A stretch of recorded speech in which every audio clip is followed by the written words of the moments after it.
Paolo Avellino, na-miss agad si Kim Chiu.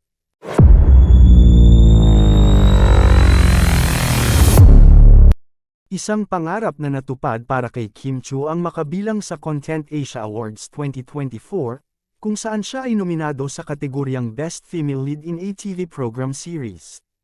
Ang nominasyon na ito ay para sa kanyang kahanga-hangang pagganap bilang Juliana sa tanyag na seryeng Nailan Lang.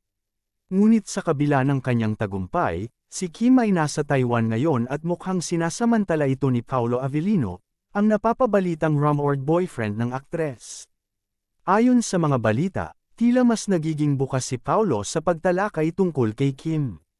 Ang pagkakaroon ni Kim ng nominasyon sa Content Asia Awards ay hindi may kakaila na isang malaking karangalan para sa kanya. Ang pagkilala sa kanyang talento sa international na antas ay patunay ng kanyang dedikasyon at pagsusumikap sa kanyang craft. Ang Nailan Lang, kung saan siya ang pangunahing bida, ay patuloy na tinatangkilik ng mga manunood, at ang kanyang pagganap bilang Juliana ay lumalabas na isang mahalagang bahagi ng tagumpay ng serye.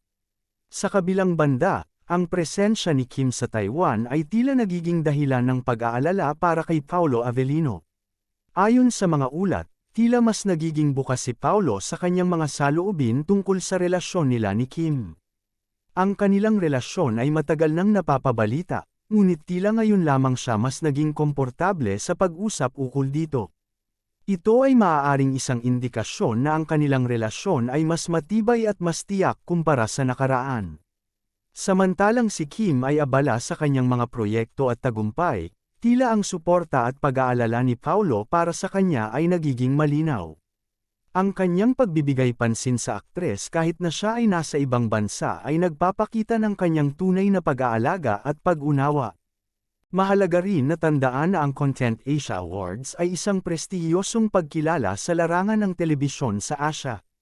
Ang nominasyon ni Kim para sa Best Female Lead ay isang patunay ng kanyang kahusayan sa pagganap at ang respeto na tinatanggap niya mula sa mga profesional sa industriya. Ang kanyang papel bilang Juliana ay pinuri ng marami, at ang pagkilala sa kanya sa mga international awards ay tiyak na magdadala ng higit pang oportunidad para sa kanya sa hinaharap. Habang si Kim ay nakatuon sa kanyang propesyonal na buhay, ang kanyang relasyon kay Paolo Avellino ay tila patuloy na binibigyang pansin ng mga tagahanga at media. Ang kanilang dynamic ay isang bahagi ng kanilang pribadong buhay na patuloy na kinikilala at tinutukso ng publiko. Sa kabila ng lahat ng ito, tila ang kanilang pag-uusap at pag-aalaga sa isa't isa ay nagpapakita ng kanilang tunay na pagnanasa na manatiling magkasama, sa kabila ng kanilang mga abala sa buhay.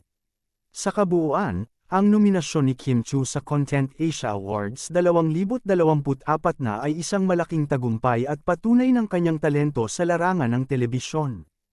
Ang kanyang relasyon kay Paolo Avellino, sa kabila ng pagiging abala nila sa kani-kanilang mga buhay, ay nagpapakita ng kanilang tunay na pagkakaalam sa isa't isa. Ang pagdating ng mga balitang ito ay nagsisilbing paalala ng pagsusumikap ni Kim at ang suporta ni Paolo sa kanyang pag-abot sa kanyang mga pangarap.